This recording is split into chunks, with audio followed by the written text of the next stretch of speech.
Good morning friends. आज हम लोग भारतीय संविधान की महत्वपूर्ण प्रश्नोत्तरी पर चर्चा करेंगे। इसके पहले एक भाग हो गया है, आज हम लोग दूसरे भाग पर चर्चा करेंगे। पहला क्वेश्चन हमारा है, राष्ट्रपति द्वारा लोकसभा तथा राज्यसभा में मनोनीत किए जाने वाले सदस्यों की संख्या क्रमशः है।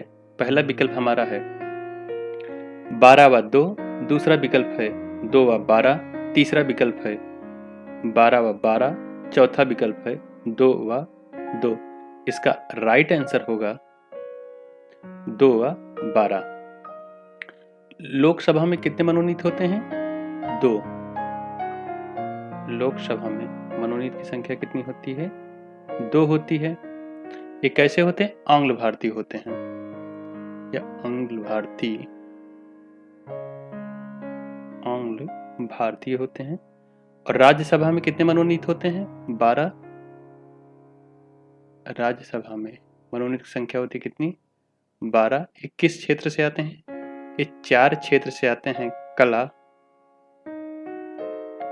साहित्य,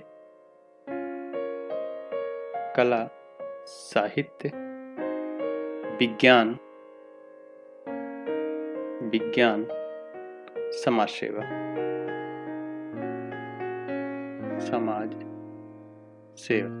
ये 4 क्षेत्र होते हैं राज्यसभा में जो मनोनीत किए जाते हैं। कला, साहित्य, विज्ञान और समाज सेवा से। नेक्स्ट क्वेश्चन, राज्य की कार्यपालिका का प्रमुख कौन होता है? पहला विकल्प हमारा है मुख्यमंत्री, दूसरा है राज्यपाल, तीसरा है विधानसभा अध्यक्ष, चौथा है कोई नहीं। इसका राइट आंसर होगा राज्यपाल। राज्य की कार्यपालिका का प्रमुख कौन होता है? राज्यपाल होता है। राज्यपाल की नियुक्ति कौन करता है? राष्ट्रपति। राज्यपाल की नियुक्ति कौन करता है? राष्ट्रपति।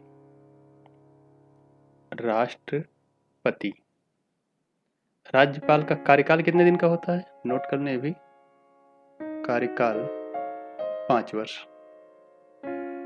5 वर्ष। नेक्स्ट क्वेश्चन हम लोग देखते हैं, लोकसभा और राज्यसभा के 2 अधिवेशनों के बीच अधिकतम कितने समय का अंतराल होना चाहिए? पहला विकल्प है 6 माह, दूसरा है 3 माह, तीसरा है 5 माह, चौथा है कोई निर्धारित सीमा नहीं है। इसका राइट आंसर होगा 6 माह। नेक्स्ट क्वेश्चन, राज्यपाल का कार्यकाल कितनी अवधि का होता है? पहला है 3 वर्ष, दूसरा है 5 वर्ष, तीसरा है राष्ट्रपति के प्रसाद पर्यंत, चौथा है कोई निश्चित अवधि नहीं है। इसका राइट आंसर होगा 5 वर्ष। लोकसभा अध्यक्ष का चुनाव किया जाता है राष्ट्रपति द्वारा, लोकसभा में सत्ता पक्ष के सदस्यों द्वारा, तीसरा है लोकसभा के निर्वाचित सदस्यों द्वारा, चौथा है लोकसभा सदस्यों द्वारा। इसका राइट आंसर होगा लोकसभा सदस्यों द्वारा। लोकसभा अध्यक्ष का चुनाव कब होता है? आम चुनाव के बाद सदन की जब पहली बैठक होती है उसी में लोकसभा अध्यक्ष का चुनाव होता है।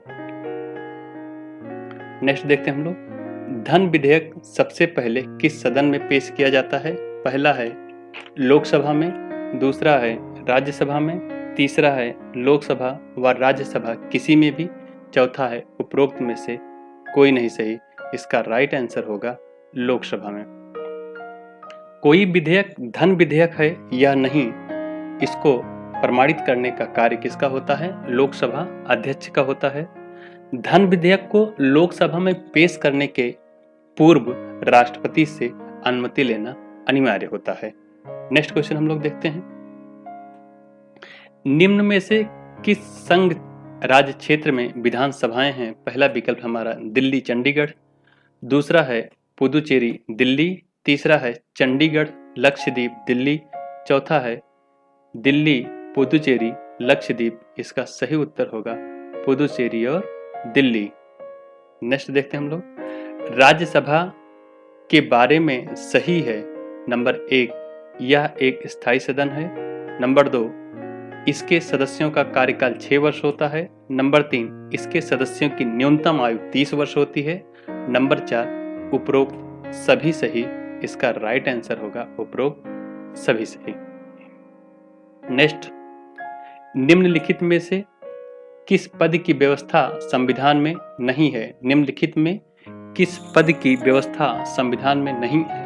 पहला विकल्प है हमारा मुख्य चुनाव आयुक्त, दूसरा है उप प्रधानमंत्री, तीसरा है गृह मंत्री, चौथा राज्यसभा का उपसभापति। इसका राइट आंसर होगा उप प्रधानमंत्री की व्यवस्था संविधान में नहीं है। नेक्स्ट, स्वतंत्र भारत के पहले प्रधानमंत्री थे। विकल्प नंबर फर्स्ट हमारा है लाल बहादुर शास्त्री, दूसरा है पंडित जवाहरलाल नेहरू, तीसरा है वल्लभ भाई पटेल, चौथा है महात्मा गांधी। इसका राइट आंसर होगा पंडित जवाहरलाल नेहरू। नेक्स्ट क्वेश्चन हम लोग देखते हैं, स्वतंत्र भारत के प्रथम भारतीय गवर्नर जनरल कौन थे? विकल्प नंबर फर्स्ट चक्रवर्ती राजगोपालाचारी, दूसरा सच्चिदानंद सिन्हा, तीसरा लॉर्ड माउंटबेटन, चौथा पंडित जवाहरलाल नेहरू। इसका राइट आंसर होगा चक्रवर्ती राजगोपालाचारी या सी गोपालाचारी। नेक्स्ट, भारत के प्रथम राष्ट्रपति थे। पहला विकल्प हमारा डॉक्टर भीमराव अंबेडकर, दूसरा है डॉक्टर राजेंद्र प्रसाद, तीसरा है महात्मा गांधी और चौथा है पंडित जवाहरलाल नेहरू। इसका राइट आंसर होगा डॉक्टर राजेंद्र प्रसाद।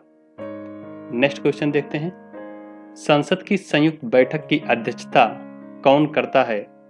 पहला विकल्प हमारा प्रधानमंत्री, दूसरा है राष्ट्रपति, तीसरा है लोकसभा अध्यक्ष और चौथा है उपराष्ट्रपति।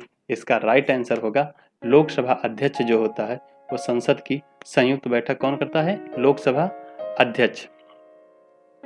यह संयुक्त बैठक की जरूरत कब पड़ती है इसे हम समझ लेते हैं। जब किसी विधेयक पर गतिरोध की स्थिति होती उस समय संसद को संयुक्त बैठक बुलाई जाती है। संसद की संयुक्त बैठक को कौन आहूत करता है? आहूत जो होता है या बुलाने का जो कार्य होता है राष्ट्रपति करता है और इसकी अध्यक्षता कौन करता है? लोकसभा अध्यक्ष। ध्यान रखेंगे, आहूत करेगा या बुलाएगा राष्ट्रपति, अध्यक्षता कौन करेगा? लोकसभा अध्यक्ष करेगा। ये कब बुलाई जाती है? जब किसी विधेयक पर गतिरोध की स्थिति होती है उस समय संसद की संयुक्त बैठक बुलाई जाती है। नेक्स्ट देखते हैं हम लोग, संघ राज्य क्षेत्रों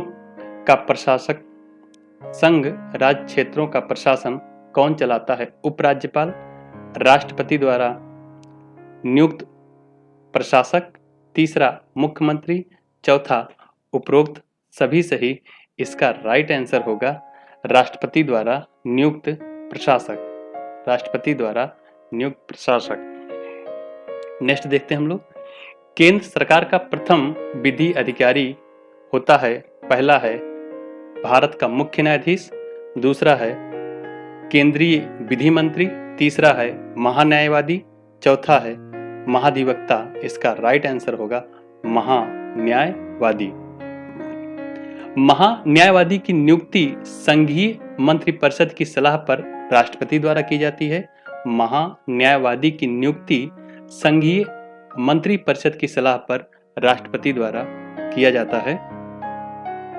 महान्यायवादी के कार्यकाल का जिक्र संविधान में निश्चित नहीं है, यह राष्ट्रपति के प्रसाद पर्यंत तक अपने पद पर बना रहता है। किसी विधेयक को धन का विधेयक के रूप में कौन प्रमाणित करता है? पहला विकल्प है हमारा राष्ट्रपति, दूसरा लोकसभा अध्यक्ष, तीसरा प्रधानमंत्री, चौथा इनमें से कोई नहीं। इसका राइट आंसर होगा लोकसभा अध्यक्ष। यह प्रमाणित करता है कोई विधेयक धन का विधेयक है या सामान्य विधेयक है। नेक्स्ट क्वेश्चन हम लोग देखते हैं, संविधान के अनुसार राज्यसभा के सदस्यों की अधिकतम संख्या कितनी है? पहला विकल्प है 238, दूसरा है 245, तीसरा है 250, चौथा है 262। इसका राइट आंसर होगा 250। अगर वर्तमान में पूछता है वर्तमान में राज्यसभा के सदस्यों की संख्या कितनी है? 245 है। वर्तमान में पूछता है 245, अधिकतम पूछता है कितनी हो जाएगी 250। नेक्स्ट देखते हैं हम लोग, लोकसभा में अधिकतम सदस्यों की संख्या है, पहला विकल्प हमारा 542, दूसरा है 545, तीसरा है 550, चौथा है 552। इसका राइट आंसर होगा 552। इसमें कितना हो जाएगा, 550 जो है कैसे हैं, निर्वाचित हैं, 550 निर्वाचित प्लस 2 मनोनीत बराबर कितना हो जाएगा, 552 हो जाएगा। नेक्स्ट क्वेश्चन हम लोग देखते हैं, मंत्रिपरिषद सामूहिक रूप से किसके प्रति उत्तरदायी है? मंत्रिपरिषद सामूहिक रूप से किसके प्रति उत्तरदायी है? पहला राष्ट्रपति के, दूसरा लोकसभा अध्यक्ष के, तीसरा लोकसभा के, चौथा राज्यसभा के। इसका राइट आंसर होगा लोकसभा के। नेक्स्ट क्वेश्चन हम लोग देखते हैं, यदि प्रधानमंत्री सदन का सदस्य नहीं है तो उस पद पर बने रहने के लिए कितने दिन के अंदर उसे संसद का सदस्य बनना आवश्यक होता है? पहला विकल्प 3 माह, दूसरा 6 माह, तीसरा 9 माह और चौथा 12 माह। इसका राइट आंसर होगा 6 माह। नेक्स्ट, भारतीय संसद का निम्न सदन कहलाता है? Lok Sabha, number 2 Rajya Sabha, number 3 Vidhan Parishad, number 4 कोई नहीं। जो निम्न सदन होता है कौन होता है? लोकसभा होता है। इसे लोकप्रिय सदन भी कहा जाता है। क्या कहा जाता है? लोकप्रिय सदन। लोकप्रिय सदन ये कौन सदन होती है? ये उच्च सदन होती है। राज्यसभा कौन सदन होती है? उच्च सदन होती है। यह अस्थायी होती यह स्थायी होती है। यह स्थायी सदन है, स्थायी सदन। यह कैसी है? अस्थायी सदन। अस्थायी सदन। लोकसभा कैसी है? अस्थायी सदन है। और राज्यसभा कैसी है? स्थायी सदन है। नेक्स्ट क्वेश्चन हम लोग देखते हैं, प्रधानमंत्री की नियुक्ति कौन करता है? पहला विकल्प है राष्ट्रपति, दूसरा उपराष्ट्रपति, तीसरा लोकसभा अध्यक्ष, चौथा भारत का मुख्य न्यायाधीश। इसका राइट आंसर होगा राष्ट्रपति। इसमें क्या होता है? राष्ट्रपति लोकसभा के बहुमत दल के नेता को प्रधानमंत्री पद के लिए नियुक्त करता है। राष्ट्रपति बहुमत दल के नेता को प्रधानमंत्री पद के लिए नियुक्त करता है। प्रधानमंत्री का वेतन और भत्ता जो होता है वह सभी सांसद के बराबर होता है। उनको कोई अतिरिक्त वेतन और भत्ता दे नहीं होता है। नेक्स्ट, भारतीय संविधान का उच्च सदन कहलाता है? पहला है लोकसभा, दूसरा राज्यसभा, तीसरा विधानसभा, चौथा कोई नहीं सही। इसका राइट आंसर होगा उच्च सदन कौन होता है? राज्यसभा होती है। नेक्स्ट क्वेश्चन हम लोग देखते हैं, उपराष्ट्रपति के निर्वाचक मंडल में शामिल हैं? पहला विकल्प है सिर्फ राज्यसभा के सदस्य, दूसरा है सिर्फ लोकसभा के सदस्य, तीसरा लोकसभा एवं राज्यसभा के सदस्य, चौथा है राज्यसभा एवं लोकसभा के निर्वाचित सदस्य। इसका राइट आंसर होगा राज्यसभा व लोकसभा के सदस्य जो होते हैं वह उपराष्ट्रपति के निर्वाचन में शामिल होते हैं। नेक्स्ट क्वेश्चन हम लोग देखते हैं, भारतीय संविधान के अनुसार संघ की कार्यपालिका शक्ति किसमें निहित होती है? भारतीय संविधान के अनुसार संघ की कार्यपालिका शक्ति किसमें निहित होती है? पहला है राष्ट्रपति, दूसरा है प्रधानमंत्री, तीसरा है मंत्रिपरिषद, चौथा है इन सभी में। इसका राइट आंसर होगा राष्ट्रपति में। नेक्स्ट क्वेश्चन हम लोग देखते हैं, भारतीय सेनाओं का सर्वोच्च सेनापति कौन होता है? पहला राष्ट्रपति, दूसरा प्रधानमंत्री, तीसरा थल सेना अध्यक्ष, चौथा रक्षा मंत्री। इसका राइट आंसर होगा राष्ट्रपति। अनुच्छेद 53 में, अनुच्छेद 53(2) में सैन्य शक्ति का प्रमुख होगा, इसका विवरण दिया गया है। राष्ट्रपति सैन्य शक्ति का राष्ट्रपति सैन्य शक्ति का प्रमुख होगा। किस अनुच्छेद में? अनुच्छेद 53(2) में सैन्य शक्ति का प्रमुख होगा। कौन होगा? राष्ट्रपति होगा। कहां पे उल्लिखित है? अनुच्छेद 53(2) में। नेक्स्ट देखें हम लोग। राष्ट्रपति पर महाभियोग का आरोप संसद के किस सदन द्वारा लगाया जाता है? नंबर 1 लोकसभा द्वारा, नंबर 2 राज्यसभा द्वारा, नंबर 3 संसद के किसी भी सदन में, नंबर 4 इनमें से कोई नहीं। इसका राइट आंसर होगा संसद के किसी भी सदन द्वारा राष्ट्रपति पर महाभियोग लगाया जा सकता है। नेक्स्ट क्वेश्चन हम देखते हैं। निर्विरोध चुने जाने वाले राष्ट्रपति हैं। पहला बीवी गिरी, दूसरा नीलम संजीव रेड्डी, तीसरा राजेंद्र प्रसाद, चौथा प्रतिभा देवी सिंह पाटिल। इसका राइट आंसर होगा नीलम संजीव रेड्डी एक ऐसे राष्ट्रपति हैं जो अभी तक निर्विरोध चुने गए। राष्ट्रपति के पद के निर्वाचन के लिए कौन सी विधि अपनाई जाती है? पहला विकल्प है हमारा आनुपातिक प्रतिनिधित्व, दूसरा है एकल संक्रमणीय, तीसरा है अप्रत्यक्ष, चौथा है उपरोक्त सभी। इसका राइट आंसर होगा उपरोक्त सभी। आनुपातिक प्रतिनिधित्व, एकल संक्रमणीय, अप्रत्यक्ष मतदान प्रणाली अपनाई जाती है राष्ट्रपति पद के निर्वाचन के लिए। नेक्स्ट देखते हैं हम लोग। राष्ट्रपति अपना त्याग पत्र किसे देता है? पहला उपराष्ट्रपति को, दूसरा भारत के मुख्य न्यायाधीश को, तीसरा लोकसभा अध्यक्ष को, चौथा प्रधानमंत्री को। इसका राइट आंसर होगा उपराष्ट्रपति को। शिक्षण संबंधित महत्वपूर्ण लेख के लिए, शिक्षण संबंधित महत्वपूर्ण जानकारी के लिए हमारे फेसबुक पेज पर आ सकते हैं।